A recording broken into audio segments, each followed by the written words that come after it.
Salam sejahtera untuk kita semua. Pelajaran Sekolah Sahabat dengan tema utama pada hari-hari terakhir ini, Pekabaran Kitab Ibrani. Pelajaran kedua, Pekabaran Kitab Ibrani. Kamis 6 Januari, Yesus mengantarai perjanjian yang lebih baik. Ibrani 8-10 berfokus pada pekerjaan Yesus sebagai perantara sebuah perjanjian baru. Masalah dengan perjanjian lama itu sederhana, bahwa itu hanyalah bayangan dari hal-hal baik yang akan datang. Tradisi-tradisinya dirancang untuk menggambarkan, untuk mengilustrasikan pekerjaan yang akan Yesus lakukan di masa depan. Jadi, para imam menggambarkan Yesus, tetapi mereka fana dan orang berdosa. Mereka tidak dapat memberikan kesempurnaan seperti yang Yesus lakukan. Dan mereka melayani di tempat kudus yang merupakan gambaran dan bayangan dari tempat kudus surgawi. Yesus melayani di tempat kudus yang benar dan memberi kita akses kepada Allah. Pengorbanan hewan menggambarkan kematian Yesus sebagai korban untuk kita, tetapi darah hewan tidak dapat membersihkan hati nurani. Kematian Yesus bagaimanapun memurnikan hati nurani kita, sehingga kita dapat mendekati Allah dengan keberanian. Bacalah Ibrani 8 ayat 8-12. Apa yang Allah janjikan kepada kita dalam perjanjian baru? Dengan menunjuk Yesus sebagai imam besar kita, Bapa meresmikan perjanjian baru yang akan menyelesaikan apa yang hanya bisa diantisipasi oleh perjanjian lama. Perjanjian baru memberikan apa yang hanya bisa dilakukan oleh imam manusia ilahi yang sempurna, kekal. Imam besar ini tidak hanya menjelaskan hukum Allah, tetapi menanamkan hukum itu di dalam hati kita. Imam ini menawarkan pengorbanan yang membawa pengampunan. Imam ini membersihkan dan mengubah kita. Dia mengubah hati kita dari batu menjadi daging. Dia benar-benar menciptakan kita lagi.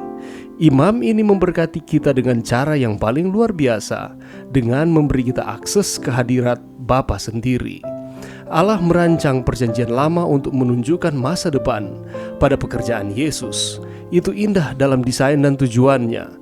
Namun, beberapa orang salah memahami tujuannya, tidak mau meninggalkan simbol, bayangan, dan tidak merangkul kebenaran yang ditunjukkan oleh simbol-simbol itu. Mereka melewatkan manfaat luar biasa yang ditawarkan oleh pelayanan Yesus kepada mereka. Kristuslah dasar dari hidup bait suci itu. Segala upacaranya melambangkan korban anak Allah. Keimamatan sudah diadakan untuk membayangkan sifat pengantaran dan pekerjaan Kristus. Seluruh rencana perbaktian korban-korban adalah bayangan kematian juru selamat untuk menebus dunia ini. Tidak akan ada lagi khasiat dalam semua persembahan ini apabila peristiwa besar ke arah mana semuanya itu telah menunjuk berabad-abad lamanya sudah digenapkan. Alfa dan Omega, jilid 5, halaman 165. Pelajaran yang bisa kita dapatkan pada saat ini ketika kita mempelajari pelajaran hari Kamis ini dengan judul Yesus mengantarai perjanjian yang lebih baik, akan timbul dua pertanyaan. Yang pertama adalah perjanjian apakah yang dimaksudkan dalam kitab Ibrani ini? Dan yang kedua, mengapakah perjanjian baru itu lebih mulia?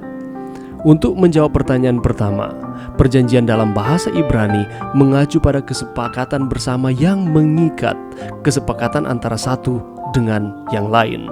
Harus ada kesepakatan antara kedua belah pihak. Paulus berbicara tentang perjanjian yang pertama dan sudah usang, dan perjanjian kedua atau yang lebih mulia.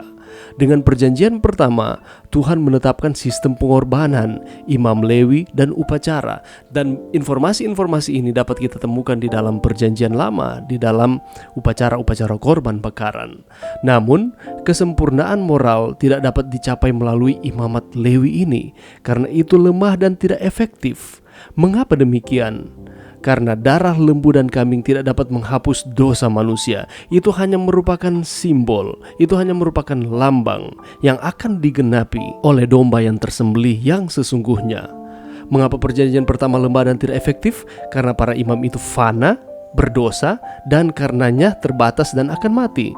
Selain itu, para imam perlu berkorban terlebih dahulu untuk dosa mereka sendiri sebelum mereka dapat berkorban untuk dosa orang-orang yang mereka wakili. Jadi, Perjanjian pertama salah dan menjadi usang dengan kedatangan pengorbanan Kristus yang jauh lebih baik dan imamat yang jauh lebih mulia.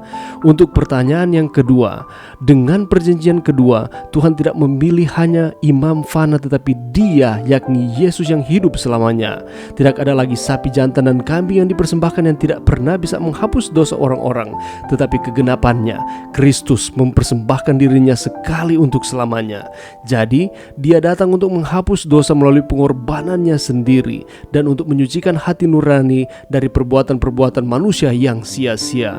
Itulah sebabnya Yesus datang ke dunia ini melayani selama 3,5 tahun di dalam pelayanannya, dan Ia mati di kayu salib untuk saudara dan saya. Itulah alasannya mengapa perjanjian kedua lebih unggul secara kualitas, dan bahwa Kristus adalah perantara dari perjanjian yang lebih tinggi, baru, dan mulia. Dan jangan pernah kita lupa bahwa Kristus adalah perantara kita. Mari kita menghargai pengorbanan Yesus dengan kita hidup setia di dalam Tuhan. Mari berdoa. Terima kasih Tuhan atas firman-Mu pada saat ini. Terima kasih atas pengorbanan-Mu di kayu salib, sehingga kami akan terus menjadi anak-anak Tuhan. Kami akan terus setia kepada Tuhan. Bantu kami Tuhan untuk kami dapat mempraktekkan akan pelajaran ini di dalam kehidupan kami. Di dalam nama Yesus. Amin.